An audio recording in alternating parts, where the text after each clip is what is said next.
All righty, welcome everybody to our next episode of Count the Bucket. Let's see here. Twitch, it says invalid. Let me just click that. Something's going on with one of our streams. No big deal there. I am your host here, Michael, MD Lawson Zero, of course, with my co-host Nick. Nick Andre, you want to go ahead and introduce yourself real quick and we'll just dive right into the show? Yes, sir. For all the regular streamers, viewers, listeners, as you all know, my name is Nick Andre. I'm a basketball analyst covering everything from high school to the NBA. Make sure to follow me on Twitter at Nick Andre ATR and check out the link tree in the bio. You'll see everything, podcasts, articles, you name it. Awesome. That was short and sweet. And of course, you can find me on most social medias with MD Lawson 00. Of course, now that we have Count the Bucket on Twitter as well, we've started that out fresh. Go and give it a follow as well. It's Count Bucket USN. And, of course, follow everything that we have at here on social media. Of course, we're through Unwrapped Sports Network. Go check us out on YouTube where all of our shows are funneled through there is what I like to say. Hey, Bobby Jones, welcome to the show, man. I appreciate that. How we been doing today? Bobby, I'm going to go ahead and say I really enjoyed watching your Facebook and watching your daughter play in high school basketball. She looks like she is ready for college. I don't know how that's going for her or not, but I've really enjoyed watching her grow in the past few years. She looks like she's an upcoming young player, very tall, and it's got a good shot from what I've seen. But anyways, as we'll go on into our show here, Nick, did you have a good Thanksgiving? I haven't talked to you since then, so let me back up and first say happy Thanksgiving. How are you been doing? I have been great. I am. I've been eating leftovers like the last week or so, man. I'm cheap, man. So you know what I'm saying? If I still got food in the fridge, I'm gonna eat it till it's gone. I understand that. Listen, I actually am recovering. I said in my last show with Perry, or I said Perry just said hey in here with Connie on our backstop banter. I said I'm a recovered addict from COVID, and Connie kind of hesitated there and said, "What are you talking about?" I said, "Just being funny there, Connie. I guess I shouldn't say that." So I finally recovered over COVID. Still short-winded some, got a lot of cough. Thank you very much. My mother right now is in the hospital with it. Her O2s were very low at her house. So for people who are listening out there, be praying for her. But since she's been at the hospital, we have been able to get in touch a little bit that her numbers and stuff are up with her oxygen, with the medicine. So it sounds like she's doing okay with that. But let's see here. Does Nick know about my mad game? You know, Bobby, I don't know for sure if he knows about my mad skills. Every time I've ever played pickup ball, when people I don't know, Nick, I'll say this. I'm usually one of the last ones to get picked because look at me. You know, 1, I'm short. 2, I'm white. And 3, I'm hefty. White. So, like, it's like, okay, no, we're not going to take him. We'll bypass him. And then I always get out there when I got to do my warm-ups, too, when I'm playing with people I don't know, used to. I'd break every shot just to be fun. And I'd always be like, oh, well, I'll lose the first guys that'll get, lose whatever, the good players. I get to pick my pickets from that team and have a better team. So, and then I come out in the next group, say, okay, let's dominate. So, yeah. One of my favorite plays in high school on a fast break, this is how slow I am. I stole the ball, was on the actual fast break, and the guys were coming up to catch me, and I stuck the ball between my legs and faked the shot and let them just jump over me, and then I just laid it in during a high school ball game. Coach took me out after that, but you know what? It was a lot of fun. Do you remember the first? Do you remember when I first saw you? No, Bobby, I do not, and it's untelling what I did because I would do stupid stuff all the time. But I'm sure you were amazed because I'm awesome. I mean, I did play 1 year of college ball. I don't know if you knew that, but I mean, it's a little NAIA school, but it was that's better than me. I didn't play after high school, so hey. So you made it farther than I did. I mean, it's okay. It happens. Every time. Listen, I will tell you this story. At the college I played at, it's such a small college, we actually played a team in North Carolina that was a high school team. Like, they had some people that were signed D1. It was like a prep school that we just kind of scrimmaged. And it always goes this way. I don't care where I'm playing at. All of a sudden, the fans love me because, again, this hefty guy out here making these passes out of nowhere. And people are like, oh, my goodness, where did that come from? So you can think these prep schools in North Carolina where people were signed. There was one person signed with Oklahoma. I know. I can remember that. One was Oklahoma State, too. So, the crowds they're trying to dunk on us. We were trying to keep them from dunking. And the crowd's, of course, going crazy. Then I get into the game. I do this one pass or whatever. And the crowd's like, oh, that's white chocolate. I'm like, okay, let's go. Let's keep on going with it. You know, it's so crazy though. Like, I had my first dunk when I was 16, and then after that, I was just like jumping out of the gym. But I just could never do it in a game. I was just so nervous. I was like, oh my god, like what if I actually miss? Because the thing, like during practice or like after practice, like we'll have like these little dunk contests, and I could go like super crazy.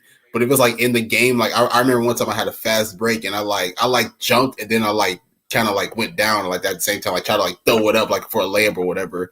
Because I was about to dunk, but I was like, no, I'm good. And then it was bad. I ended up turning the ball over. It was just terrible. It was just a bad look.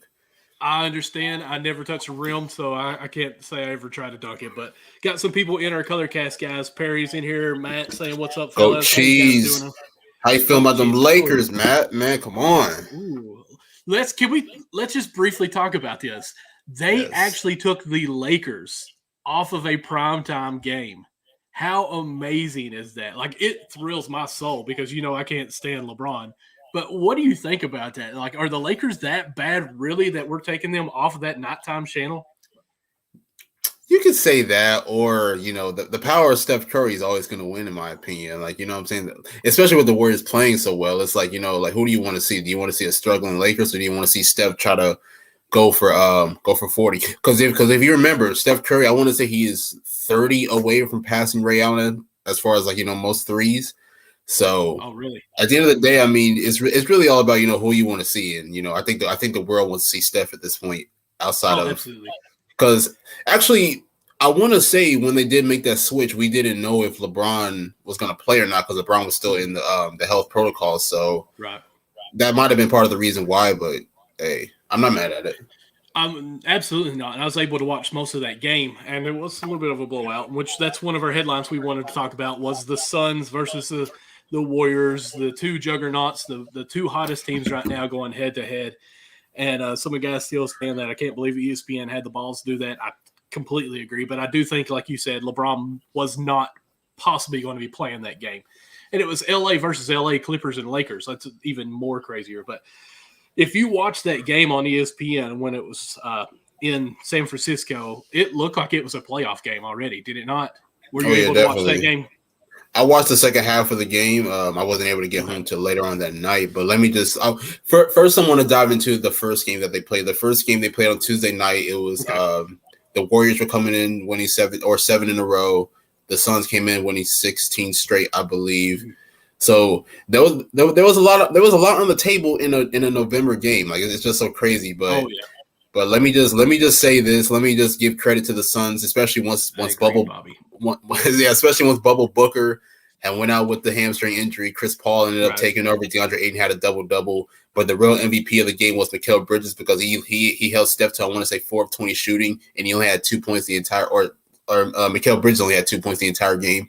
But his presence was really felt on the defensive end, so I definitely want to give him props. That's why he's my MVP of that game. So obviously, if you know a guy like Steph Curry, when he has a type of game like that, especially in a bad loss like that, he's going to bounce back. And we saw that on Friday night. The Warriors were way more engaged. Guys were stepping up in a tremendous way. So it's really, I mean, that's really what you see from Golden State. It's just that camaraderie of that team. Everybody really sticks together. Keep their heads up even after a bad game. So it's just a wonderful sight to see, and that's why we see them get those primetime games over the that other team. The other team, I like it. And I didn't get to watch the first game, but I did get to see some of the highlights and how they talked about it and how you talked about the defense from Bridges and just Booker went out, I think, first or second quarter very early. I myself could have put money down that the Warriors would have won anyways, but I was wrong. And the Warriors didn't win. Steph Curry had a bad game. I can't remember how bad he did shoot, but I know they were talking about how bad of a three-point shooting percentage he had that game. I think he only had 12 points. But first quarter of this game last night, he came out right away, hit the first three, I think it was, made a nice little move, crossed somebody up, took him to the lane, laid it in, and got an M1 as well. So they were obviously going to Steph Curry early to try to get him into the game. And excuse me, sorry.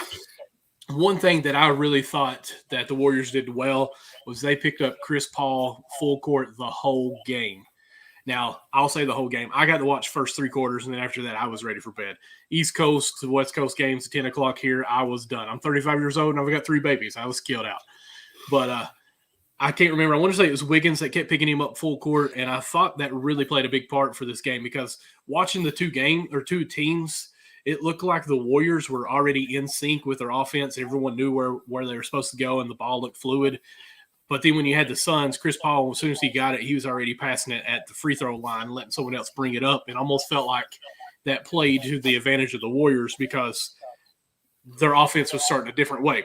Now, I'm not saying Chris Paul's too old and he couldn't do it for a full 4-quarter games without Devin Booker and the whole 9 yards of that, but I don't think that happens if Booker's in the game because Booker runs your offense and you're not worried at all on that.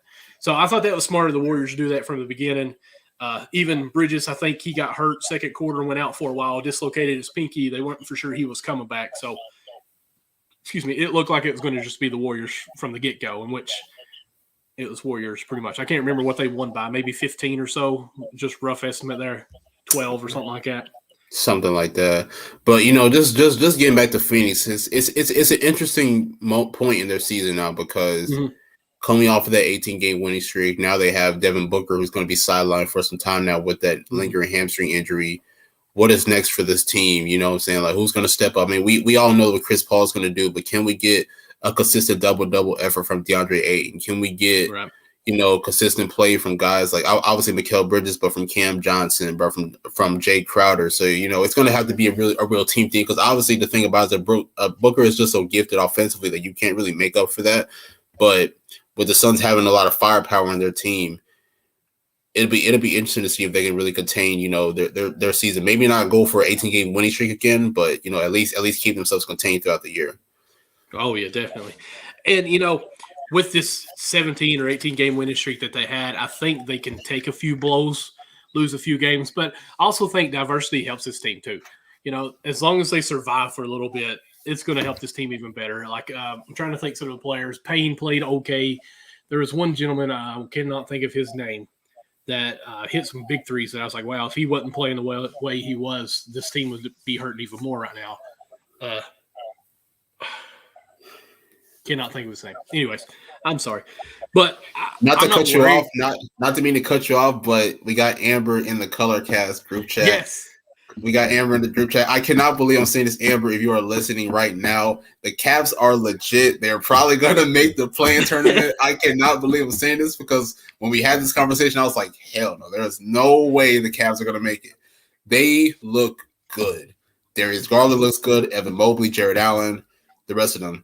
Let's continue on. Amber says, let's go in there. I'm trying to find up the standing as of right now. They're in 6th place as of right now with a 13-10 record with a 4-game winning streak. So, Amber, as you guys on Colorcast can't see, I have a piece of paper that's behind me. It's been moved. My wife redecorated since it's Christmas time. It's time for Kentucky basketball time.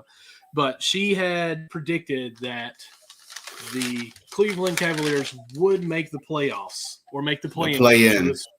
So that was her big count the bucket take on that. So, and who else is looking good as well that I did not see looking that great? The Minnesota Timberwolves are looking actually decent. Which is a credit to Anthony Edwards. Anthony Edwards, Carlton Towns having a good year. They have a really solid team. And it's just so crazy because coming into this year, I had them as the 15th seed, if you remember. Yeah. And now, I don't know what my book is on that. But yeah, like it seems like every other day, Ant-Man's having a highlight of some sort of dunk that's going on. Like they're looking pretty good. I mean, they're at 10th place. Let's see, they're 11-12. They're 8.5 out, but still, I mean, 10th place from a team that we thought would be back there with the Rockets and Thunder. So yeah, I mean, they're ahead of the Spurs and the Kings. They're tied with the Trailblazers. So this team's not looking bad. Not looking bad. Could this team make the playoffs?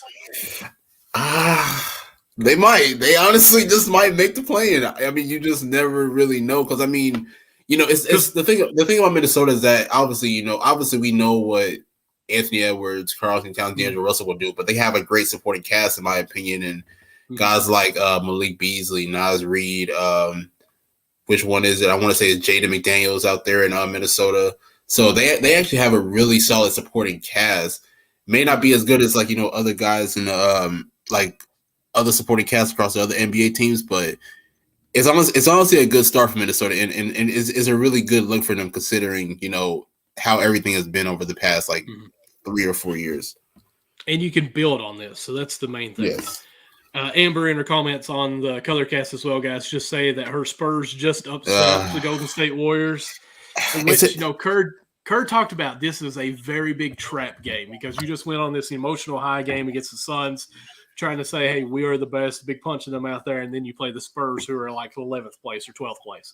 And Spurs are a good team. Anytime you play Coach Popovich, the Spurs destroyed Portland the other night, so when I saw that, I was like, okay. And then they came into San Francisco today and was like really beat up on Golden State. I'm like, okay, not bad.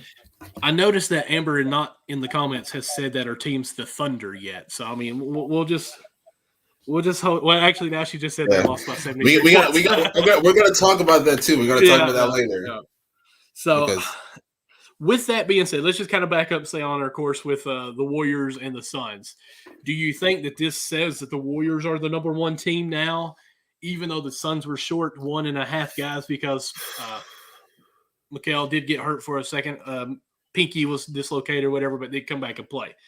Do you think these two are the top two teams at the end of the year? They definitely can be. Yeah, they definitely can be. And this is just my non-biased opinion. I will pick Golden State as being the number one team because when you look at this team, like when you look at Phoenix, they basically have all their core guys. You know what I'm saying? Like even without Booker gone, I mean that's just one piece missing. And then of course, when he does come back, they're obviously going to be a little bit better. But you got to think we've been doing this the entire year without Klay Thompson, without James Wiseman. So we're not even like fully like healthy yet. We're not even like fully loaded yet. So once Klay comes back, once Wiseman comes back, and they can. Like I'm not gonna say play at an all-star level, but can at least produce at a pretty good level to help the team win. I don't see nobody else really beating this team. And look, this is non-biased. I know I'm a Dubs fan, but this is just a non-biased opinion. It's okay even if it is biased. But I agree with you. I do think Booker is a little more of a hit to not be in the team or in the lineup with them right now. But I think Klay Thompson's leadership. I can't until I see it. I can't say Klay Thompson's going to be back to Klay Thompson. And I'm not saying he can't be. I'm just saying I want to put the brakes on that as far as what he's going to be. Now, when he's back into the game, he's going to be good because a shooter shoots. It doesn't matter. And one of his two strong things, he's a set shooter, and the set shooters are a lot better than creator shooters, and his defense. Now, I do think his Achilles is going to hinder his defense a little bit, but still, when someone wants to play defense, it doesn't matter how bad they are. They're going to play defense. So I do think Klay's going to be good. I'm not saying that he's going to be like a C when he was an A+ or anything like that, but I just want to pump the brakes and make sure he's good. Now, I will say that I think the Warriors are the better team when everyone is there because I forgot Wiseman wasn't even playing yet. So, I mean, like, where is he going to get minutes at in this? So that's the interesting thing, though, because it's so crazy because Klay's going to be coming back, so obviously he's going to be taking either Jordan Poole's spot and Andrew Wiggin's spot, two guys who have been phenomenal for this team, particularly Jordan Poole with the way that he's been able to shoot the ball. Yes. Oh my and then of course when Wiseman comes back, you slide Kevon Looney to the bench, which I honestly don't have a problem with. Me personally, I don't mind that whatsoever. Kevon Looney. Oh, okay. Yeah, sliding him possibly to the bench, which I personally don't have a problem with. To be honest, I love Kevon Looney, but sometimes he just makes me mad. I'm just gonna be honest. But is it not weird that it seems like the Warriors can always have a starting big man that hardly ever plays? Like in the past 6-7 years, I feel like their starting center doesn't play the full like center role. Like you got Looney, and then you got Looney again. You had Bogut for a while. Who else? Even McGee for a while as well. It's like their big man's like, okay, you're going to start. You may play 10 minutes, and then we're just going to go to whatever we want to do anyways. Well, it's tough back then when you have a team like the Warriors did. Because, my thing is, like, Kevin Durant, with him being 7 feet, you could slide him to the 4 or the 5, then you could put Draymond and run, to the 5 and run that small ball. But then again, you also have a guy like Andre Iguodala back then who was a lot younger, who could have slid to the 3, and then of course you got Steph and Klay in the backcourt. So it is pretty tough though. But I think Wiseman's kind of a different caliber compared to Bogut and Zaza Pachulia. So I think Wiseman would definitely bring a lot of energy on both offense and defense with his skill set and everything. So it'll be interesting though. I will personally want to see him play down a stretch of games, but knowing Steve Kerr, you might want to run that small ball offense. Who knows? Oh yeah, definitely. And I love Steve Kerr. I actually loved him when he played for the Bulls and even when he played for the Spurs. I do, I've heard you preach many times, and even Amber, I think, want to say that y'all used to say that he's set in his ways quite a bit. Didn't know that about him. Understand, okay, we all have our downfalls. But I just feel like his game plans are really above a lot of other coaches. Like, even though he could, I'll say this, last year, I don't think he could adjust to the team that he had, but I don't think he wanted to adjust to the team that he had because he knew when Clay was coming back and he wanted to run the same kind of scheme. And Poole, I think, has been outstanding this year to fill that role of Klay Thompson right now. But I just feel like the Warriors are so much more better all around than everyone. I don't know if they brought the cast back. You know what? Come think about it. Did Andre Iguodala even play last night? I believe he did, but I can't even remember, to be honest. I don't think I've seen him in the first or second quarter, at least. Here, let's look up the stats. Look up the stats while we are here. Wherever my NBA app is. I'm telling you, Bleacher Report works so well for me. Which, by the way, people, I'm letting everyone know I have the Sierra Canyon game right in front of me. I'm watching Bronny James put on a clinic against his pops' alma mater. Oh, nice. Let's see, I got to pull it up here. No, oh yeah, he's on the stats, but he has no minutes. So I don't know how you get that with no minutes played.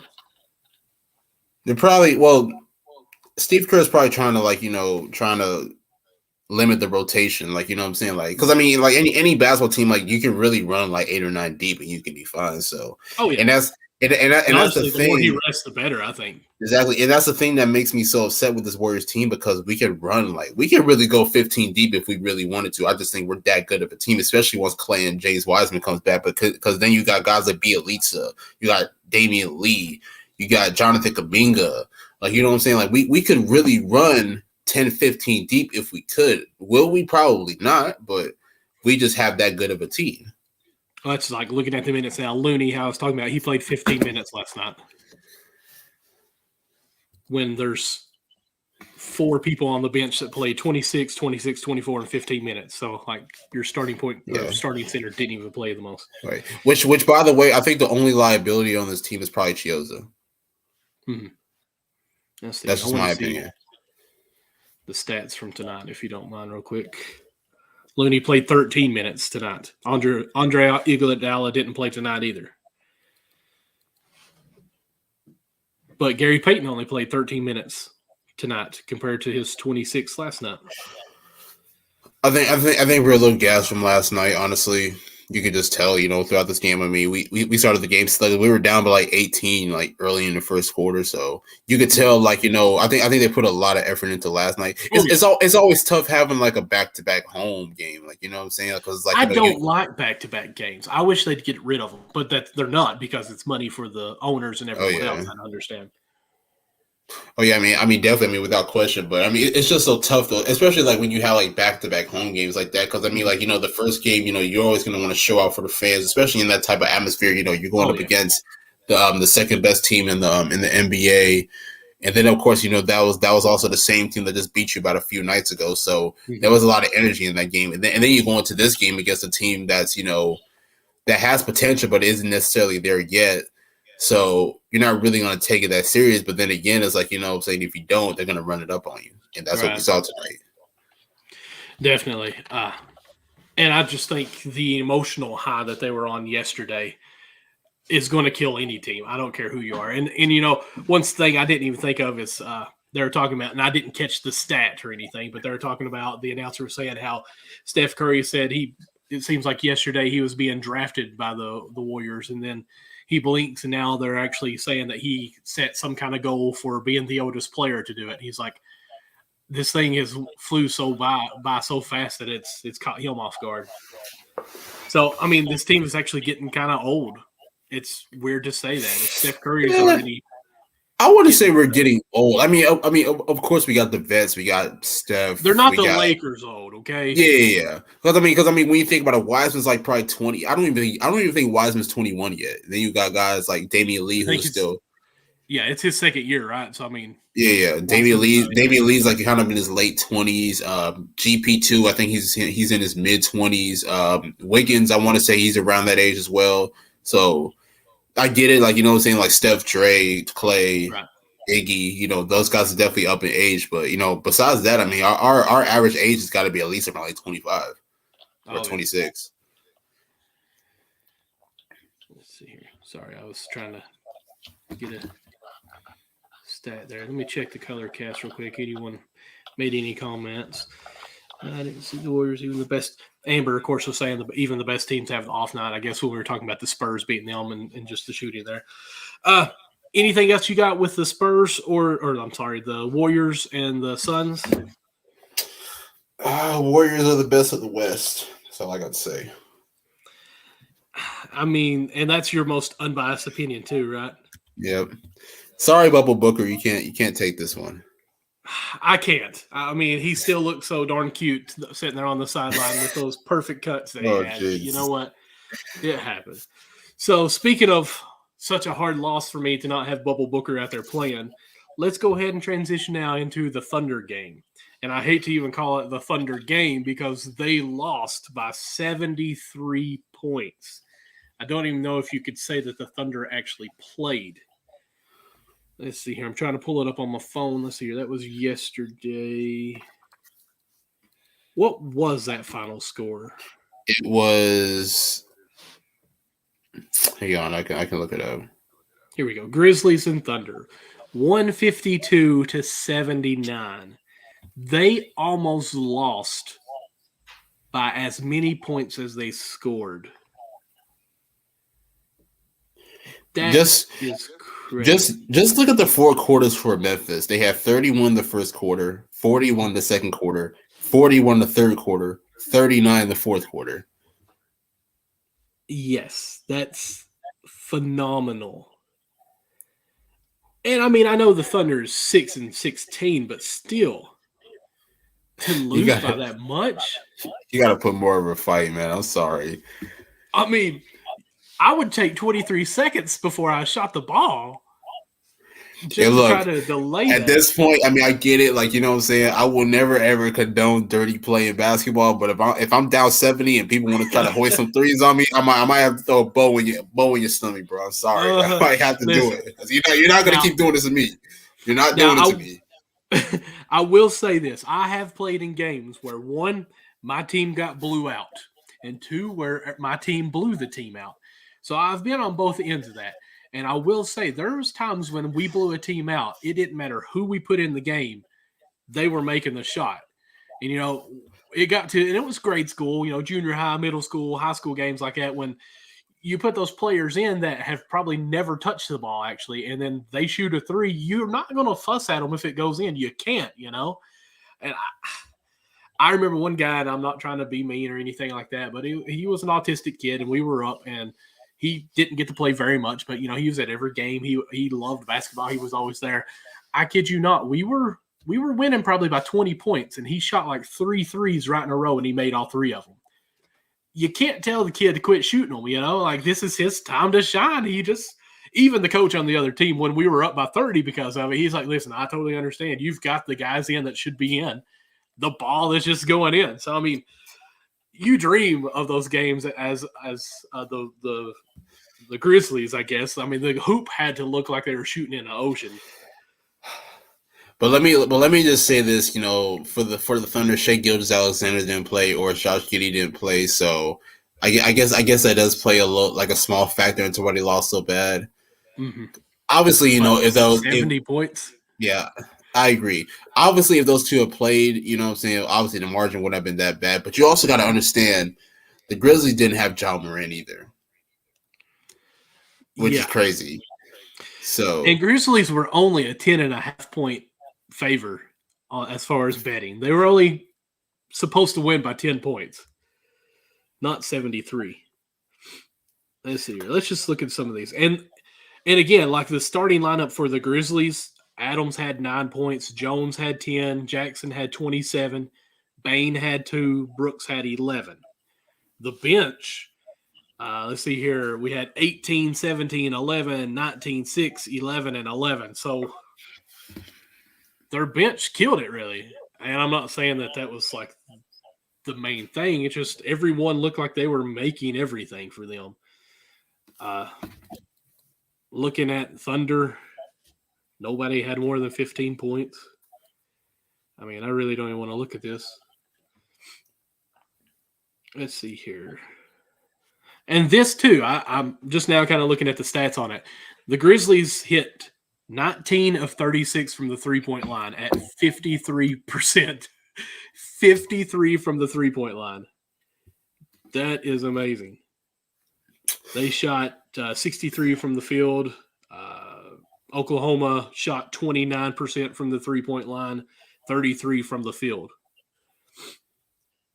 I can only imagine like what that talking in the locker room was like after the game. Like, what do you say? I mean, those are just one of those games where you're like, all right, guys, we just didn't have it. Let's just go home and forget it. Yeah, but 73, like, I didn't watch the game whatsoever. So, and I still have yet to watch any highlights of this game just because I'm like, you know what, it's not even worth really watching the highlights. No, but it is clear that no defense was played.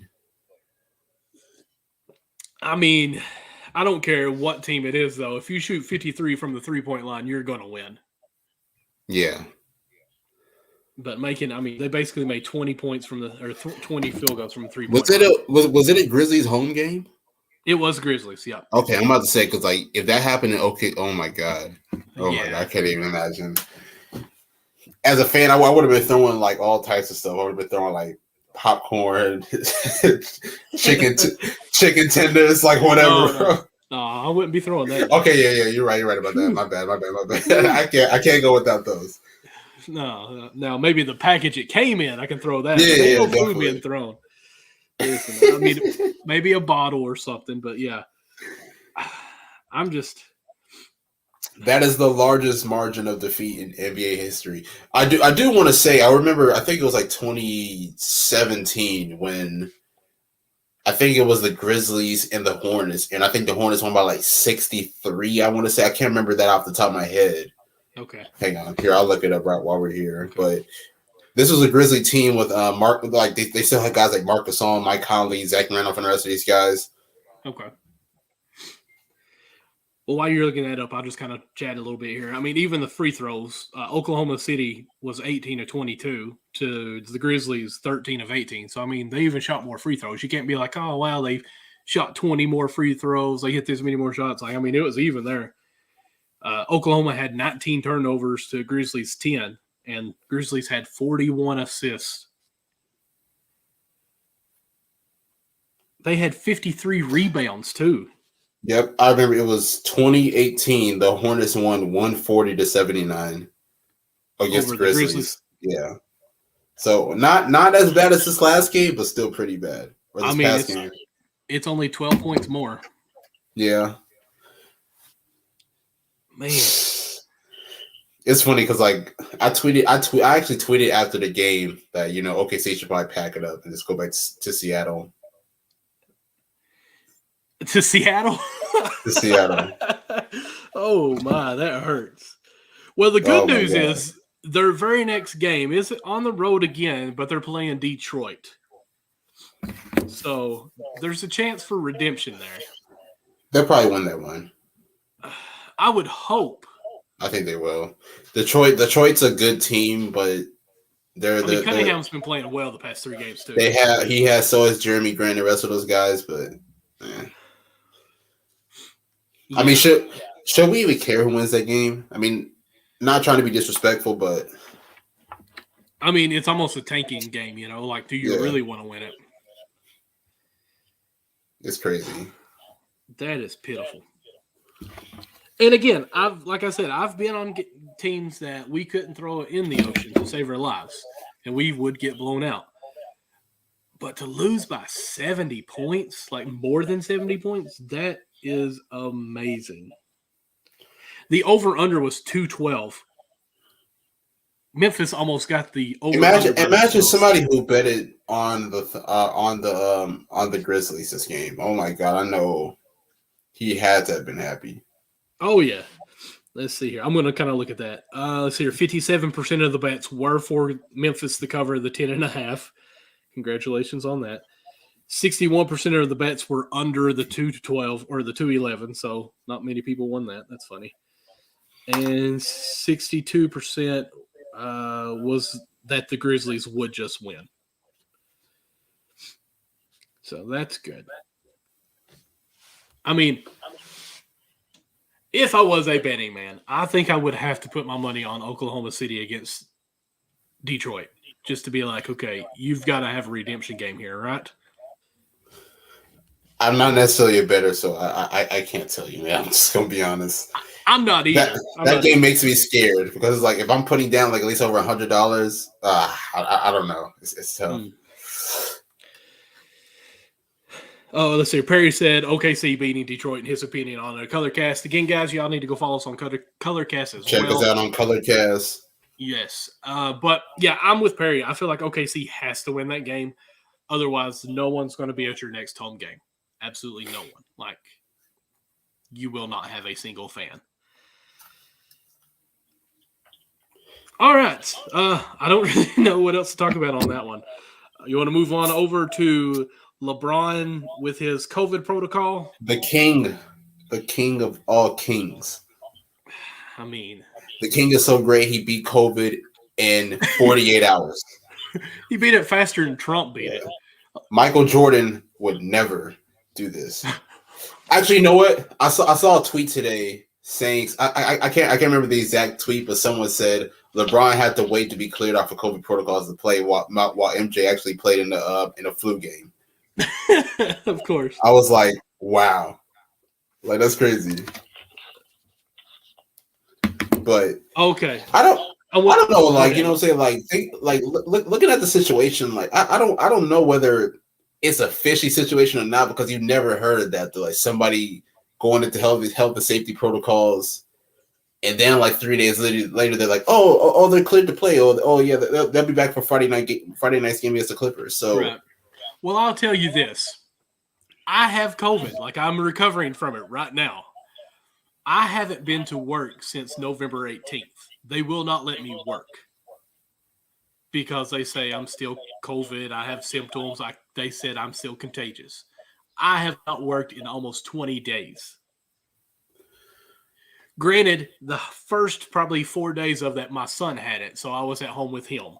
And then being exposed to him, they said, you need to quarantine, and then I ended up developing it within 4 days. So I have been quarantined for almost 3 weeks when this man got unquarantined in 48 hours.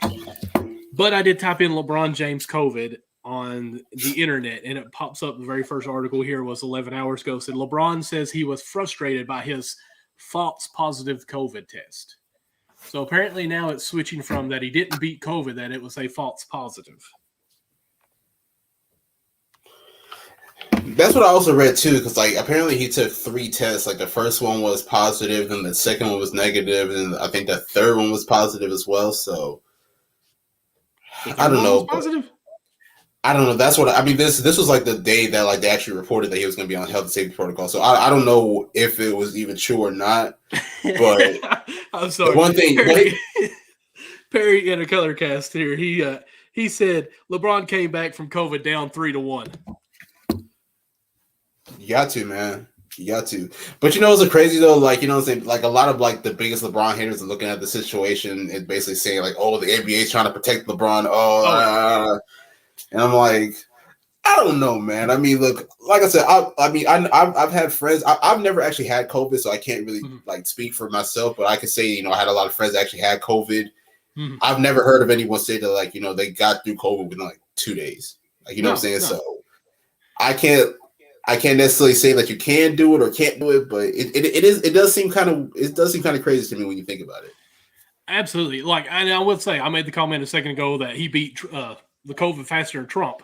Like during the election, it seemed like Trump ended up with COVID, and 4 days later he was back out. Like he was that fast. I was like, wow, did he even have it? Like, was this kind of a political say, hey, COVID's not this bad. You can't attack the country like you have been because I've already beat it. Anyways, that's my politician part of it. But, like, I was amazed how fast Trump beat it. Now, LeBron in 2 days beat it. Like, this dude is amazing. Like, we need his blood for everyone, apparently. Okay, my wife actually on Colorcast. Thank you, wife. Look at this support. She said we have been quarantined. Let's see here. We've been in quarantine since November 18th, and I still have. So you guys couldn't celebrate like Thanksgiving at all? No. Well, I mean, we did here. My family, like, we're a really close knit family. Like, my mom lives next door, my sister lives over here, my brother's over here, my other brother's way over here. So they all got together and they made us plates and brought to us, sit on the front porch, and they left, and then we got the food. So we did get to do it and say hey through the windows, but even with that, I mean, I know COVID is completely different from everyone. My son got it probably 3 days. He was fine as a 4 or 5-year-old. Like, you wouldn't even know he had COVID unless he got tested.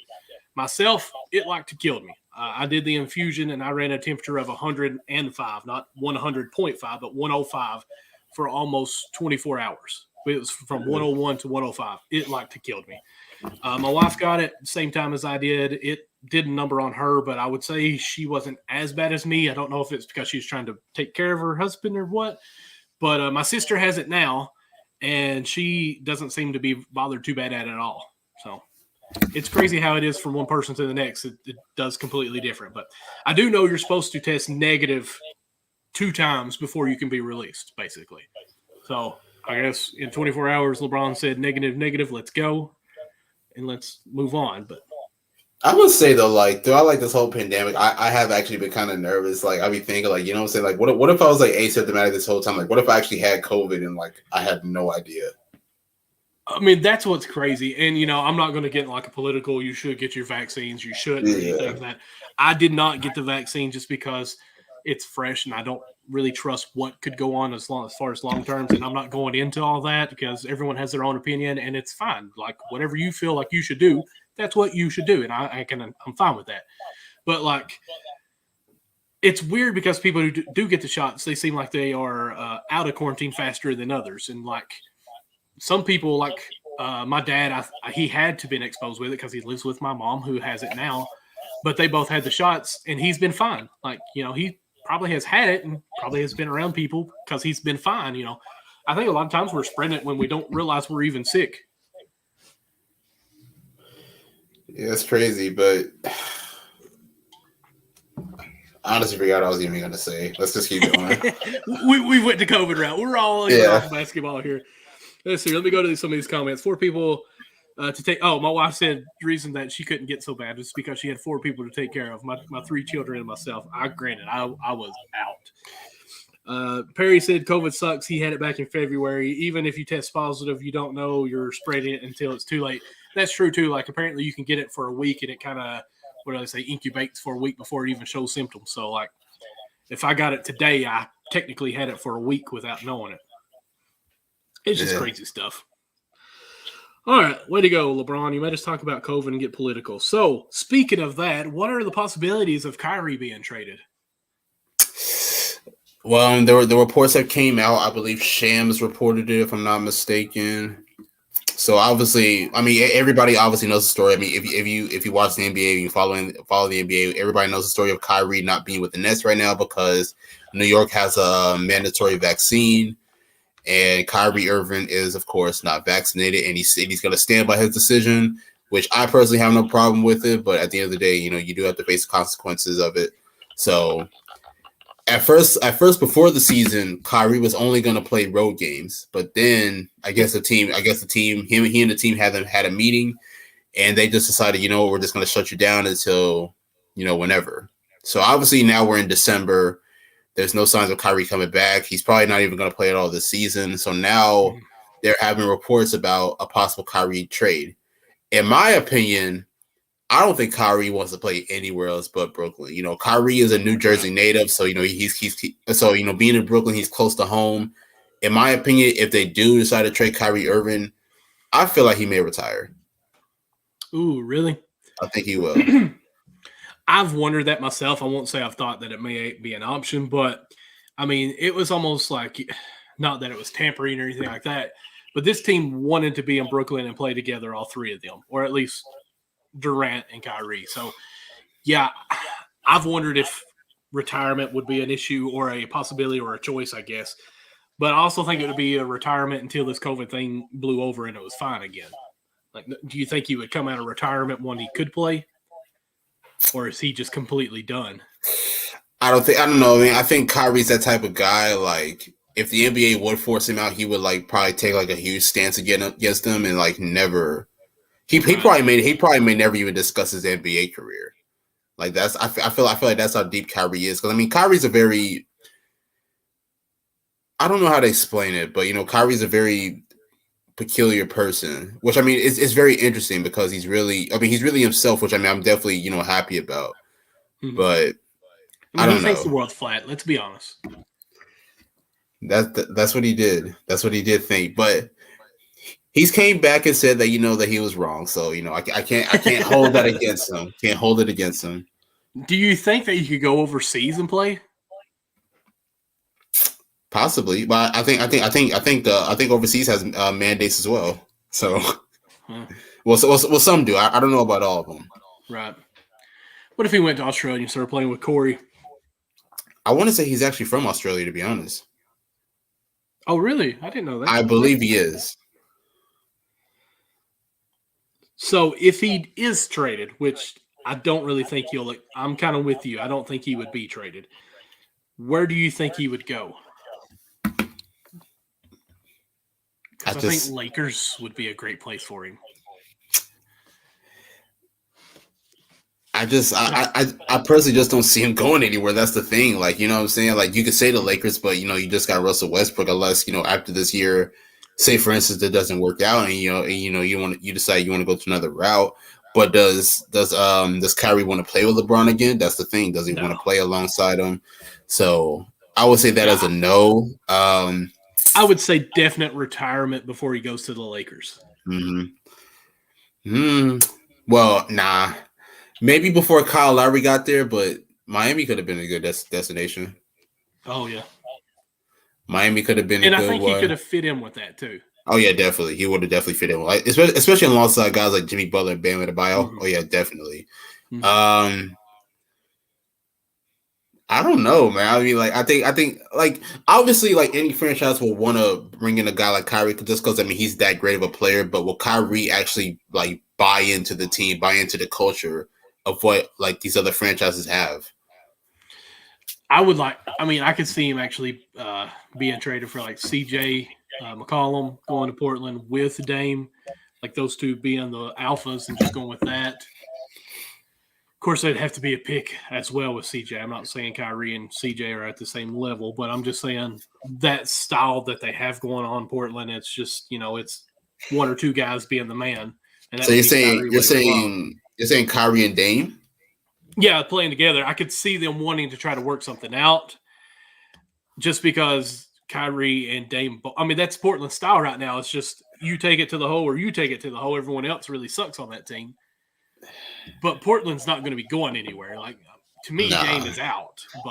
And Kyrie would definitely not be happy there. I'm sorry. He would just not be happy. Well, where else? Because, I mean, I don't think Dallas would be an option. That's what I'm saying. Like, I just can't see Kyrie. Clippers? Possibly. I mean, I could see the Clippers because, you only have Paul George right now. I mean, next year you'll have Leonard, George, and Kyrie. That would be nice. But even then, I feel like the pairing of, like, those three guys, PG, Kyrie, and Kawhi, could work. I don't think Kawhi would like. You don't think so? I don't. Even though they're both a little odd, so it might work. But I feel like Kyrie's more of a ball hog kind of player. Like, it's me or no way. And I don't think Kawhi Leonard would like that because he's the man. Well, I don't know. I mean, KD and Kyrie seem to have made it work, throughout most of last year when they were on the floor together. So, Who knows?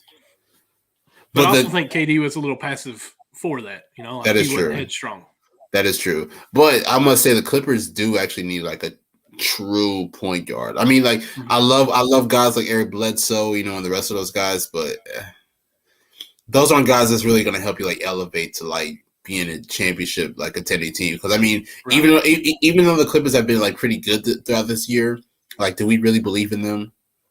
No, that's why That's the thing. the Clippers and Lakers got moved, and we had the Warriors and Suns. Like, we're already moving them out of the primetime games, which is crazy. Jesus Christ! But shout out to Michael's wife for taking over the color cast. Yes, we love you greatly. You are the best. Now hit that hard a few times. Definitely. Also, shout out to Colorcast as well. If you guys have not heard, we Unwrapped Sports does have a partnership with Colorcast, so definitely shout out to Colorcast for the platform, and we're definitely going to be streaming on here every weekend. So make sure to tune in. It's still a little fresh for us, so we're going to have to figure out when we do have guests, because we do like to have guests on here and try to figure out how our live stream we can have the guests on here with a face where we can see each other, and then try to figure out how we can have them on this app. But bear with us. We will make it happen. We will figure out everything we can do on that. Nick, we're at 11:30. We're right at almost an hour there. Do you have anything else you want to talk to about or address? Let's do some quick hitters real quick before we head off. We're gonna do like early season a little awards. So like, who do you have for MVP right now? Ooh, MVP as of right now. I would have to either say Steph, or personally, I want to say Chris Paul, because the two teams are the hottest teams right now. And Chris Paul, I think at the oldest age that he is, he's leading the league in assists right now too. So I would probably go with Steph Curry right now, just because he's phenomenal. Okay. I'm going to go Steph. Like I said, unbiased opinion. I believe that he has been the best player in the league this year. If he's not the first, then he's right there, right next to KD. Steph continues to ascend as a leader, as a player, whatever you want to name it, and the Warriors are definitely benefiting off of that. So Steph is going to be my early MVP. So now we're going to go into rookie. Here's real quick. This is what I've seen. Leader in points right now is DeMar DeRozan. Leader in rebounds is Rudy Gobert. Blocks is Miles Turner. Assists is Chris Paul with 233 assists. And then steals is Alex Caruso. Did I say Caruso? Yeah, I said that right. So I feel like Chris Paul needs to be in the conversation. Like, he is orchestrating that whole team to an 18-win streak. And I'll leave it at there. All right, so we got our favorite rookies real quick. Favorite rookies. I'm going to let you go first. I believe there's only one answer, and it's Evan Mobley. Now, it's no disrespect to guys like Scotty Barnes, who has played well, and a few other guys. Chris Duarte out of Indiana. Even Cade has shown some signs as well, in Detroit. But I think Evan Mobley, with the way that he is playing and the way that he has really elevated that Cleveland team, because let's be honest, without Evan Mobley, this team does not see as much success. Even with guys like Darius Garland, Ricky Rubio, Jared Allen, Isaac Okoro, and the rest of these guys, Evan Mobley has really been the driving force and is really the key to that puzzle that's really making this team go. Okay. I will agree with you. I do like how Cunningham's playing, but I don't want to just say him because he didn't play so much. That's why I wanted to kind of back up and let you go first on that. So I'll agree with you, and I'd say Cunningham would probably be second just because of who he is. Okay. Not bad. So we got a comment on our stream, Logan, who I really enjoy with our Backstop Banter joining in here. Let's see here. Ball for MVP because he is tearing it up in Charlotte right now. That's a fact. Like, LaMelo is definitely up there. I do think he needs to be in the conversation.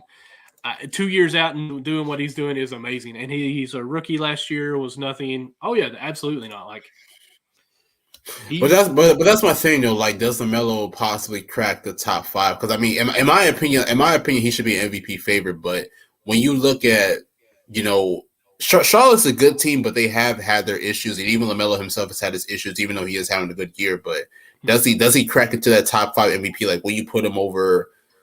Obviously not Steph, KD, or Jokic, but would you put him up ahead of like guys like Luka? Would you put him ahead of guys like Jimmy Butler, even DeRozan?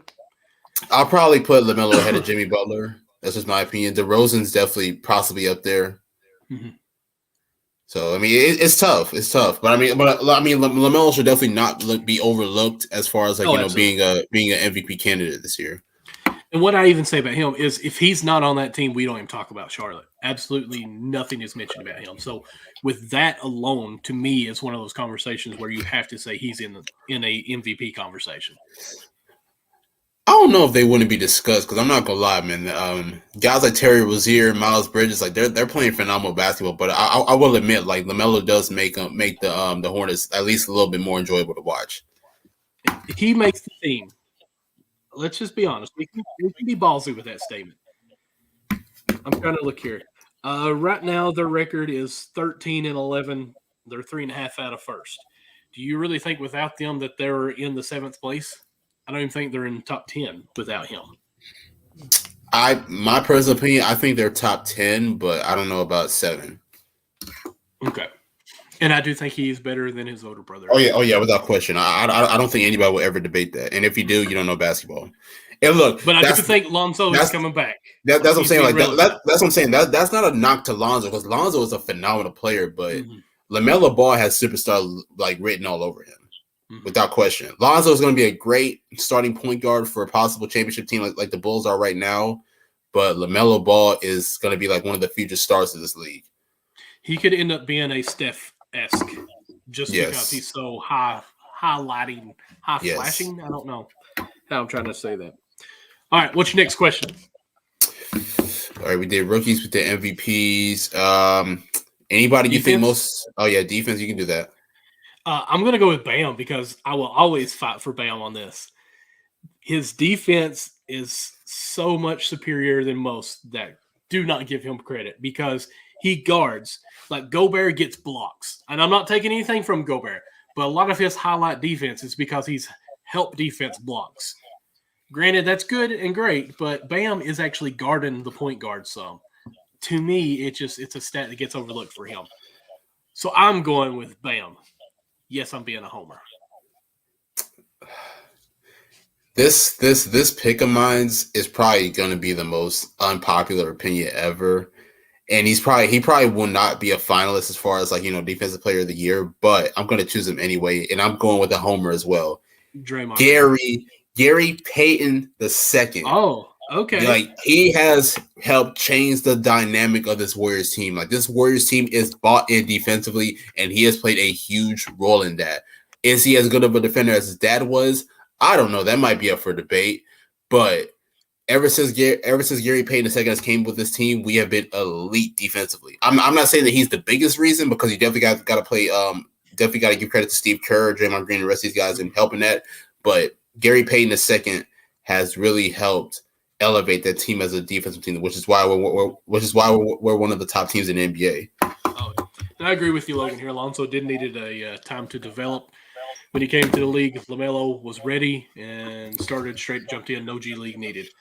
I agree with you on that. The difference, okay. I mean, I'm going to dive into this though. Like, there's a difference between Lonzo and LaMelo to me. Is that I do agree Lonzo did need to develop more coming into the league his first few years, but there was a lot of times where Lonzo did lack assertiveness and lack confidence. And that's the difference that you see with him in his early years compared to LaMelo now in his second year. LaMelo I've seen LaMelo make a lot of bad plays, but the difference is LaMelo's going to come back on the offensive side and hoist up like a deep 3-pointer. So LaMelo Ball just has that confidence that Lonzo struggled to have in his first few years, which is why he has really been such a great player. I also think Lonzo going to the Lakers hurt him too, because not only did he needed to have that time to develop, but you're in the biggest spotlight in the NBA basketball. So that's true. And even having any pressure of your dad. Like I think his dad hurt him a little bit. Not going to badmouth his dad because I was upset with him when it was all going on, but at the same time, I was happy he had a dad that supported him like that. Like we should actually be happy for him on that. But I do think the dad put a little more pressure on him than he probably needed as well. Like I think if he would have went Chicago from a rookie, he'd probably been a lot better seasoned already. And that's just because the pressure wouldn't have been there. That's a fact. You said defense was GP2, baby. All right, so we'll go into this last question. Most improved player. Has anybody caught your eye? Most improved? Mm-hmm. Give me. Do you have someone? Because I think on that list. I don't, to be honest. Like, you know, I mean, like people like there's been people that's put up like, you know, some big numbers, but I don't know. It's just really tough for me to say Lonzo? like See, that's the thing. Lonzo was actually my initial pick before the season began, and even though Lonzo is having a really good year, I don't think he's a most improved player candidate. I know we wrote some of those names down, but I've rearranged our room here, so some of my wife helped to rearrange as well. Because once you said that was your first pick, I do remember I wrote those down.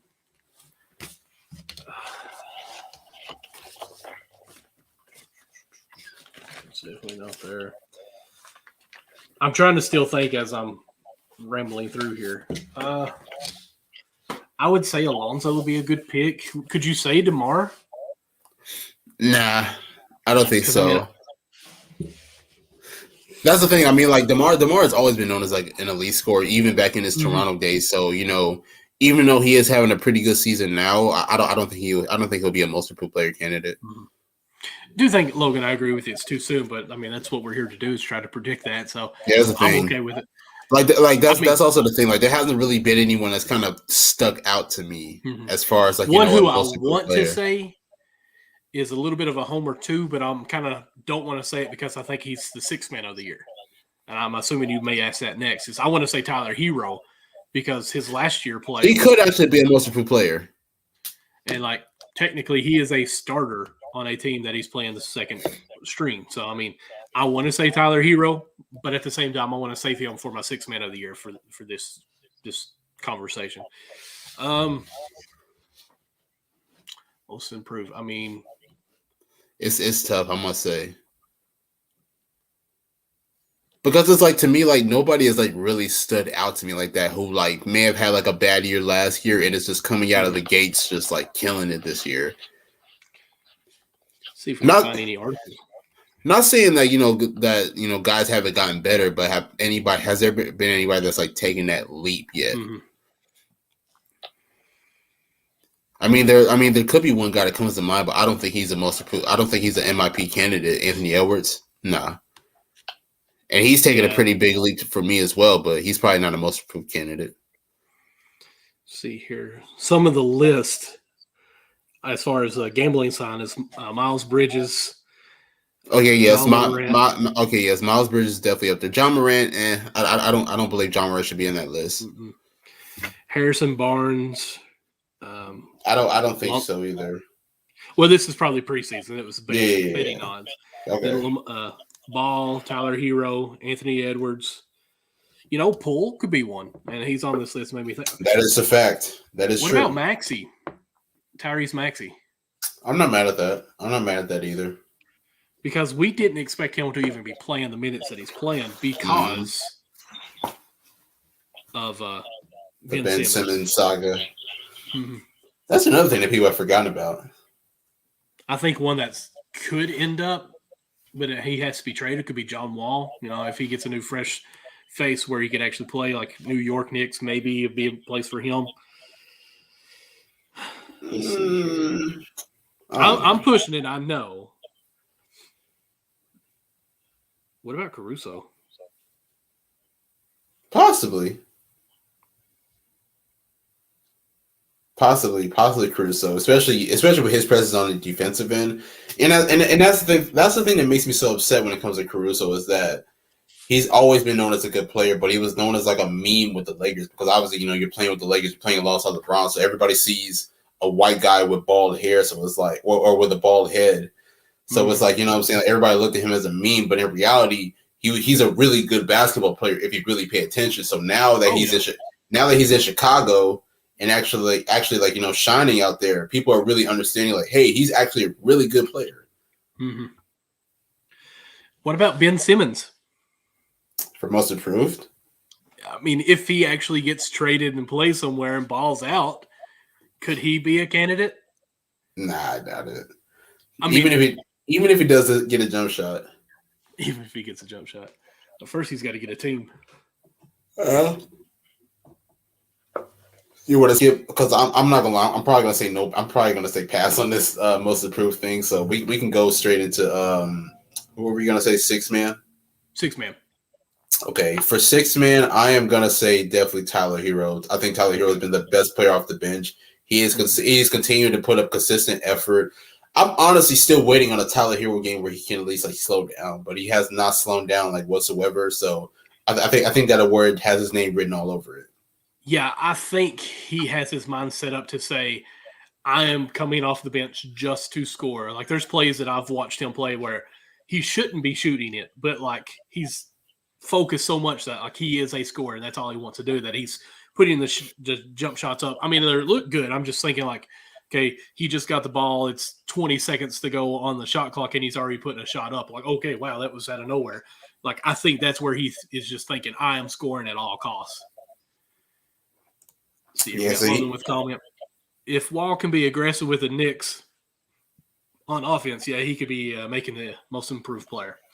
Ben needs to be outed from the league. Poor Ben. Like, I hate Ben, but now I'm starting to feel sorry for him. But I'm not. He's done it to himself. He's done it to himself. I mean, look, it is what it is, man. I mean, you know, this is this is the stance that he wanted to stand on. You know what I'm saying? Like, you want it out on the team. And the thing about it is that he signed for like another 4 to 5 years. So it's like if you're Philly, you don't necessarily have to trade him. And that's the thing about it, is that Philly's front office is stubborn as well. Ben Simmons is stubborn, and Philly's front office is stubborn. So you're basically going on two stubborn sides. And look, at the end of the day, it doesn't matter what Ben Simmons wants. It's like, you know what I'm saying? Like Philly, the front office has the power to do whatever they want. So it's like, absolutely. So the thing about it is that they don't necessarily have to trade you if they don't want to. And it looks like they don't want to. Mm-hmm. That's how I was looking. Amazing. But it's also the thing about it is that there's no other team that's really making a push for Ben. Like, you know what I'm saying? Like, we're not hearing nobody saying we want Ben Simmons. We want Ben Simmons. It's kind of like, you know, everybody's like, eh. Do you think it's because of the asking price? Possibly so, because here's the thing, like Ben Simmons is an all-star, so if Philly is looking to trade him, they're going to want a lot back. So if you are a young rebuilding team, you may be thinking like, oh my God, like if we get Ben Simmons, you know what I'm saying, we could automatically become a playoff contender. But then again, you know what I'm saying, you're going to miss a lot of like those young pieces that you will be looking to develop over the next few years. So it's kind of a risky move for a rebuilding franchise. Yeah.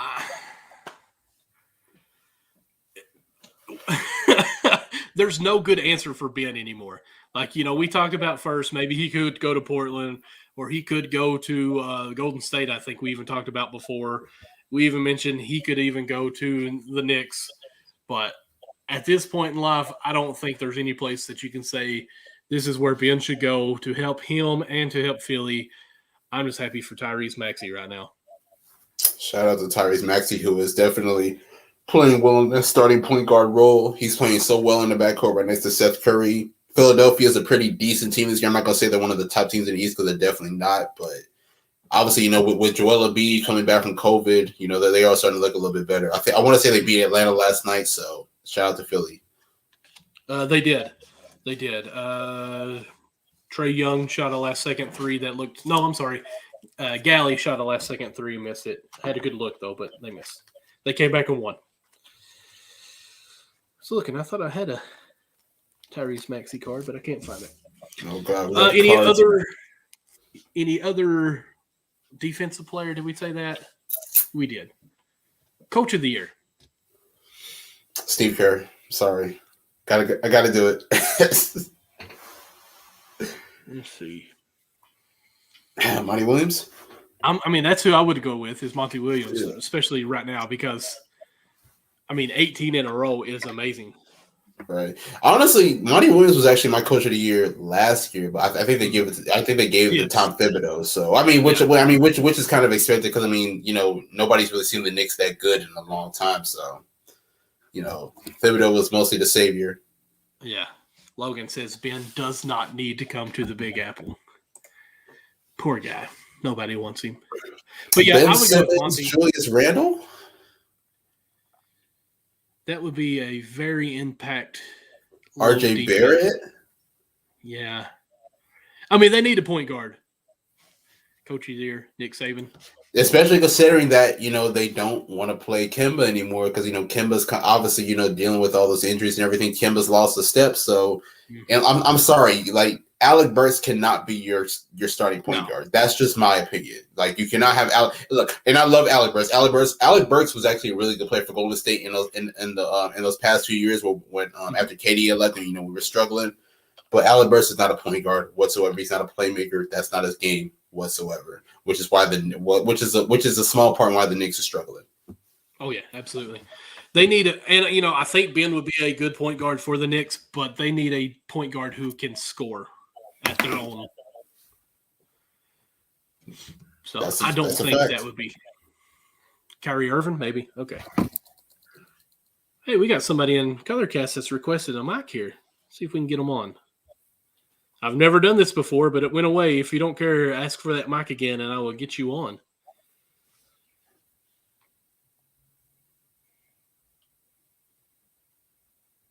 Let's see here. We'll see how it goes. Here we go. I think I got you on here. Maybe. Guess not.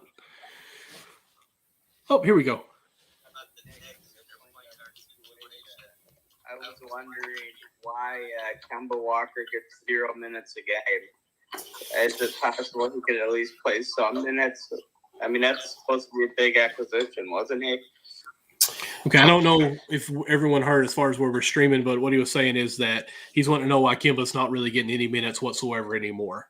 Nick, I know you kind of know a little bit about that, so if you want to go ahead. So my thing with that situation, I don't really understand it, to my opinion. I mean, it's clear that Kemba Walker is not the same Kemba Walker that he was even in Charlotte. And, we saw it even last year at Boston that he wasn't the same guy.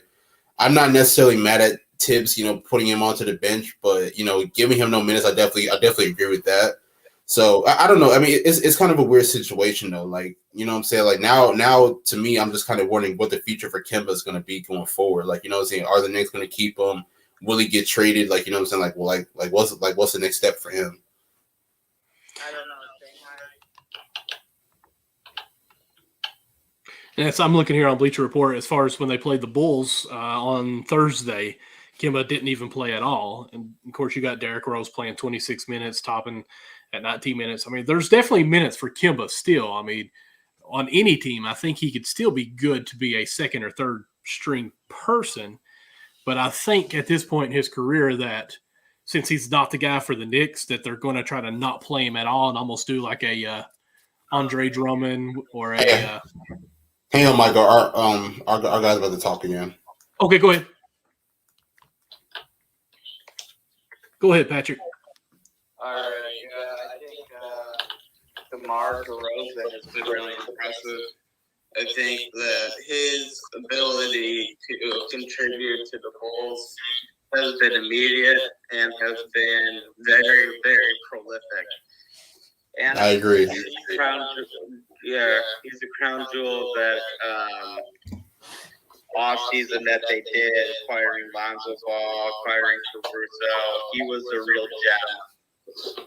And you could make the argument that he's the bigger impact free agent guard in the East over Kyle Lowry, who has some like veteran impact, but on the stat sheet isn't going to fill it up like DeMar. What do you guys think about the new acquisitions of the Heat and the Bulls? So, going into the last free agency and the offseason and everything, like when I looked at both of the teams, heading into the season, I'll admit I did say that I like Miami's acquisitions better than Chicago's, just because when you look at when you look at Miami's acquisitions, like they just necessarily fit that Heat culture. Like Kyle Lowry fits that Heat culture. PJ Tucker fits that Heat culture. So I feel like with those two guys, putting them alongside guys like Jimmy Butler, Bam Adebayo, and the rest of those guys, I automatically feel like Miami was a legitimate threat to make the Eastern Conference Finals. Now, I must say with Chicago, I definitely did like the acquisition of Lonzo, DeRozan, Caruso, and those guys, but I definitely did have my questions about how DeRozan and Levine will be able to work together at that wing position. But let me just say this, heading into the season, I personally believe, throughout this year that Levine and DeRozan have been the best duo in the NBA this year. Just with those guys just being able to score at a high level, I don't think there's any other duo that's really better than them right now. So obviously, both the teams are going through the struggles right now. But the one thing that I will say is who do I believe more as the postseason comes around? I might have to say I have to go with Miami just because they do have that experience. They've been in these type of situations before. Kyle Lowry's a champion. PJ Tucker's a champion. Jimmy Butler led the team to the finals in the bubble. So they definitely do have that experience compared to Chicago, who Lonzo has never been to the playoffs. LaVine, I want to say, has never been to the playoffs as well. So I think when you look at both teams, Miami probably has just a slight more experience than Chicago does. And I would agree with you too. I don't know if you want to add anything else real quick, but I think Chicago, it was more question marks. Everything looked good on paper of how it could go, but as far as when they gelled, you didn't really know. DeMar, he's of course played with Kyle Lowry for years, so he's up there in age. We didn't know really how much juice he still had in the tank. He played good for the Spurs, rejuvenated his career with the Spurs, and we didn't know how well it would go because they started resting towards the end with LaMarcus Aldridge some too as well. So moved to Chicago, playing out. Lonzo restarting his career too. You're taking guys who weren't playing as well as they could, putting on to the Bulls team. So we didn't really know how they would play. They're playing great together. We haven't even mentioned Vucevic and how he's played too. So that's even the fourth guy that probably doesn't fit the best with them, but is still a good player with this new team. I feel with the Heat, everyone already knows the role. They know it's Jimmy Butler's team, and everyone's coming to play with Jimmy Butler in Miami. Like you said, PJ, he knows his role. He's just going to be there for defense, maybe get 6 to 8 points, hit 1 3-pointer in the corner, but he's there for lockdown. Kyrie is there to be Robin to anyone's Batman, and he's happy with that. When he had Leonard up in Raptors, I'm pretty sure he was going to propose to him to try to get him to stay there. That's how much in love he was as the Robin. So I just feel like Miami, all of them already knows the role. And even though the Bulls have the better record right now in the East, they're at 16-8, and you got Miami at 14-10. Miami's dealt with a lot of injuries already. You've had Butler miss a few games, Heroes miss a few games, Bam's already missed a few games. If I were to put money on who would end ahead at the end of the season, I would still say the Heat. But looking at the East right now, you got the Nets, Bulls, Bucks, Wizards, Heat, Cavs, Hornets, and Hawks as the top 8. Beginning of the year, we thought the 76ers would be up there. We thought the Knicks would be up there. We thought Pacers would be up there. So, there's still a lot of room for these teams to kind of move around. I'm not saying the Bulls are going to flop and fall all the way out of the top 10. John Wall's going to end up going because he's going to be playing again, I think, to boost his trade value. Where do you think he could end up being? I've been preaching Philly for the longest. I feel like if you can make that possible trade with John Wall and Ben Simmons, I personally could see that working. Because my thing is, people may forgot John Wall actually had a pretty solid season last year. It may have gotten overshadowed because the Rockets were so bad last year. But considering that that John Wall did miss the last few years with with the Achilles injury and several other injuries, the way that he was able to bounce back last year for the Rockets was pretty decent. So I personally do believe that John Wall still has some value, but I do agree, considering that it has been a while since we last seen him play, and the Rockets are not showing any signs that they want him to play. I think that I feel like if a trade does not happen soon, then he might just lose a little bit of value. I'd like to see him go to the Celtics. I think they're a point guard away from being really good as well. It would hopefully for the Celtics role and just what they have going on, it would be a buyout. More or less, he just says, I'm done and let me take the small contract for this year and try to work for a next year contract. Nobody really does that anymore. But I'd like to see him as the Celtics. If they could keep Marcus Smart in that situation and keep that whole team together, I think it would be great. If it would be just let me buy out my contract and let me move on, I would like for him to go to the Celtics. I could see even New York as well, as we were talking about, because like we said earlier, Burke is not going to be the guy to lead them to the promised land. John Wall could possibly do that with a I can't even say his name now, Tibbs offense, a defense there. His contract is going to get him cap space to have John Wall, I think. I'm sorry, I didn't hear you. Could you say that again? His cap space. Oh, cap space. I'll be honest with you. That's probably the last thing I really know much about is cap space and the whole salaries and all that stuff. I don't make more than $40,000 a year, so I don't even know what's going on with these guys. That's fair.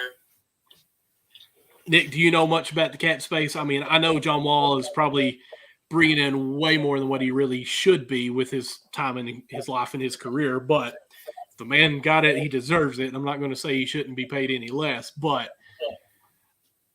do you think that's a problem there with the cap space, or do you know much about it? I don't necessarily know much about it compared to other people, but the one thing that I will say is, considering that I don't know, like the whole Rocket situation is just kind of weird to me because John Wall wants to play, but the Rockets are saying no, but you're still paying him about like what is it, like $40 million? I want to say it is. I'm sure. Or something to that caliber. But where do you possibly see where John Wall could end up landing, Patrick? I think that the Celtics or Philadelphia, sorry to piggyback off that, I think would be the most logical places. But, really any if he can get bought out, which is probably not going to happen, I don't know, maybe. Like, he could maybe be a trade chip for somebody looking for a disgruntled former big name. The only thing that I would, that'd be nice. And at $41 million is his contract this year. They probably have to get rid of Reggie Jackson or something like that, and that's somebody that's really close to Paul George. And Paul George is shown to be probably the face of the franchise. Not the face of the franchise, maybe the face of the franchise because Kawhi is really the more talented one, but Kawhi wasn't there for the first conference finals of a franchise. You might have a point there. What about Brooklyn? I mean, Kyrie's not looking like he's going to be playing, but what about Brooklyn? I guess having somebody that would play is better than having nobody play. But I think Kyrie Irving's a better player if he's fully on. So if you can somehow get Kyrie to get vaccinated, and you wait a month till he loses his back because he's going to be out of shape. You gotta hope that that would work, but I don't even know if he's going to play. Is he going to be Ricky Williams and just not come back to the league? It's looking that he's not going to get vaccinated. I feel that the guy is so adamant about it, which, again, respectful. If that's the way you feel, that's fine. That I don't think he's going to buckle and get the shot just so he can play ball. I think he would rather just say, I'm done with basketball than get the shot. Do you think that'd be a chance, John Wall in Brooklyn, if we never have another Kyrie, Nick? Maybe, but I don't know. I just don't see that really working out because Brooklyn already has an abundance of players who are trying to redeem themselves from injuries, and it's not really working out. For example, they have Blake Griffin. I'm not saying Blake Griffin's playing bad, but you know what I'm saying. Blake Griffin hasn't necessarily been the best. LaMarcus Aldridge has been decent, but I'm So it's I don't know. I think Brooklyn needs to go in a new direction. Maybe somebody young going forward. I think they need to get rid of James Harden since he can't shoot free throws. He can't play. That's what it is. James Harden for sure. What they should do is maybe consider swapping Kyrie for Ben Simmons. Kyrie for Ben Simmons. I don't really like that either, though. To be honest, I don't don't think anyone's going to trade for Kyrie if he can't play. For the likes of James Harden and Kevin Durant, who's a great shots. And you might be mentally soft, but it's okay. You have a killer in KD. I mean, I agree. If you're playing with KD, it would make Ben Simmons probably an all-star just because he'd be like Jason Kidd passing everything and KD can finish it. It's fine. But who's going to trade for a guy who can't play? That's the only thing. I don't care what you offer me. If I'm not getting the player, like if you trade me Michael Jordan, but yeah, well, Kyrie might be able to play if he is going to Philly. I don't know if Pennsylvania has like a vaccine mandate. But he can only play in Philly, like, I mean, if you play Brooklyn, he can't play if it's there. Like, I mean, there's so many games that he's automatically going to miss because of that. It's really fixable if he just gets vaccinated.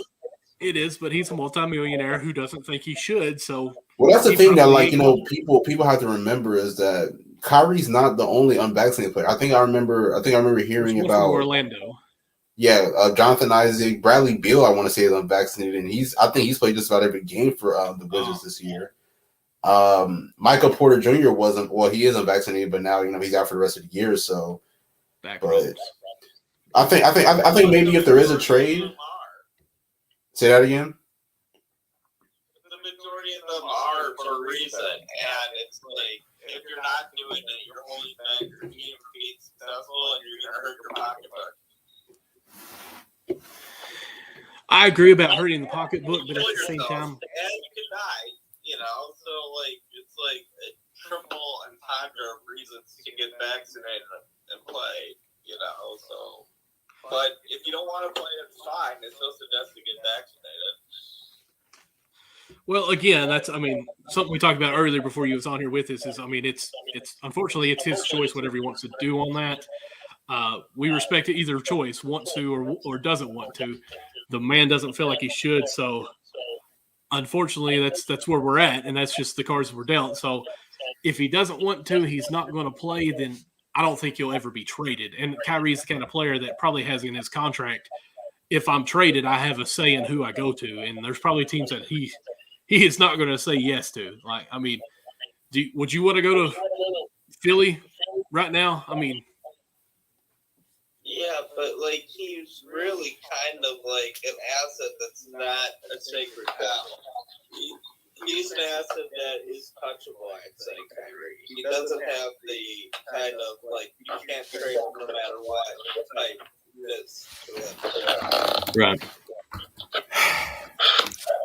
It's tough. I must say it's tough because the thing about it is that he's making some good points though. It's like if you do place Ben Simmons alongside Harden and KD, the main focus for Ben Simmons will really just be the initiator. Pass the ball. And then also set the tone on the defensive end. So obviously, when you have great scorers like KD and Harden, I'm saying like it'll definitely make up for his lack of perimeter scoring. But absolutely, I don't know. I mean, it's just tough though because it's like it just seems like with this whole situation, Ben may have lost a little bit of value. Even though in my opinion he's still a phenomenal player, but you even see now like like Ben has requested a trade for well over how long has it been since the Sixers got eliminated? Like at least more than 6 months has it been? Oh yeah. And Ben has requested a trade since then, and nobody's really making a push for Ben. Like we haven't really heard anybody say we want Ben Simmons. Like let us get Ben Simmons. We'll give you whatever we'll give Philly whatever they want for Ben Simmons. So it's just a tough situation. I mean, the only teams that we've heard has been Golden State has talked about interest, and then Cleveland's talked about interest in him, and Portland a little bit. But none of the three has even talked about like what they're asking for is anywhere close to what they'd be willing to pay. So, and just the attitude and the mentality that he's going to bring in the locker room, like if he's not happy, you're going to get this I don't know, conflict of interest in the locker room that's not going to be good. Like the dude got kicked out of practice twice. Like, I mean, that's hurting your value. Like he's like honestly like too. He used to do these fake Instagram videos of like him shooting these 3-pointers that he would never attempt in a game, like during the summers. Oh my God! Don't even get me started on those. Lamborghini pictures in the summer. Like he's not even trying. No, I think the dude is just checked out right now and could care less. Like, what could he say about Ben Simmons? There's nothing that you can really say good about Ben Simmons right now, and he's put it all on himself. Like, you don't want his character in your locker room. You don't want his offensive abilities in your locker room. I mean, why would you go and get him? Like, I think if he gets a change of scenery, everything changes for him, and he's going to be good. But he's hurt everything for him, I think. Yeah, but Kyrie is arguably worse because he doesn't really necessarily have the humility. Ben Simmons would be like, I can't play right now. I need to get help or something like that. And I respect the fact that he's trying to get help, or something like that. But Kyrie kind of thinks he knows everything. Kyrie kind of thinks he. That's because he was went to the Duke. smartest person in the room always, and I felt that's always good for a culture in the locker room. The way that Kyrie presents himself as opposed to Ben Simmons. So I think it can go both ways. That's what I'm trying to say. I mean, I can agree with you on that. Just because, I mean, I don't like LeBron James. If you've ever watched this show, I don't like LeBron James. But if you have LeBron James as a teammate, you should be pretty happy. And the dude wasn't happy with LeBron as a teammate. He didn't want to be a Robin. He wanted to be Batman, which makes no sense because now you go to Brooklyn where you're still a Robin to KD. I mean, it's just those two guys get along better so they can make it work. They're fine with it. But, yeah, I mean, Kyrie, I don't think is a great teammate either. Now, I just think it's because he's an odd character. I mean, he thought the world was flat. He went to Duke. If you don't go to Kentucky, you're nothing. So that's just where I am. But no, I think both people are a really just a sour apple in the potato sack, which makes no sense there. I know. A sour apple in the potato salad. But yeah, they definitely are sour apples in a potato sack, but the sour apples in the potato sack they take trade value. And I think the reason why one of these sour apples hasn't been traded is because Morey's asking price is ridiculous. Morey's very stubborn. I will say that he is shown to be very stubborn, and that's the thing as well. Though is and I mentioned it earlier, in the show, and I'm like, what I'm saying, like the front office for the Sixers, they don't really have to do anything. Like Ben Simmons is still signed for another 4 to 5 years, so it's like it's not like he has an expiring contract. And it's like, let's go and get rid of this guy. Like he still has some years. And then the thing about it is that he just signed the extension a year, 2 years ago. So he's really still dedicated to this contract. So if I'm Daryl Morey, I would probably think the same way. As what I'm saying? Like you're over here requesting a trade. We just gave you an extension about a year and a half ago. We don't have to get rid of you just because you want to. And he has so much money that I don't think it's going to hurt him. Okay, who cares? Well, that's the thing though. I don't think he's even getting paid for this year at all. I don't know. I meant Morey, as far as Oh yeah. I think about Simmons. Now, from what I've heard, Ben Simmons is actually kind of going broke right now. I don't know. I'm not in the man's pocket, so I can't say. Yeah. It really hurts me to see these multimillionaire anyone's go broke because they don't have any financial sense. Now, people, if you get $1 million check from anyone in life, get you an advisor to help manage your money. Let me just say that. Hey, he is a part of Clutch Sports. Yeah. I'm sorry, I didn't hear what he said on that one. It says get an accountant, get a lawyer, get your own financial advisors, and then investment portfolio.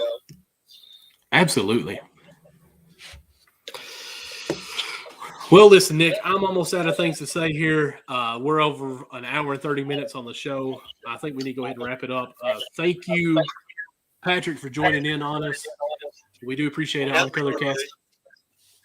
Don't be a stranger. Follow us on both of us there. And for you guys watching us on our stream, download the Colorcast app. You can actually join in like we did here, where Patrick talked to us for almost 30 minutes here with us, and we enjoyed just the interaction with that. But you can follow me on MDLawson00, and that's my Instagram, that's my TikTok, that's my Twitter as well. Go follow our Unwrapping Everything, but Count the Bucket. We are on Twitter as well with Count Bucket USN, and then Nick, go ahead and give all your shout-outs as well. Yes, first of all, I want to say thank you, Patrick, for coming on Talk with Who. So it was definitely a pleasure talking with you. Oh, no problem. It's an honor and privilege. Definitely.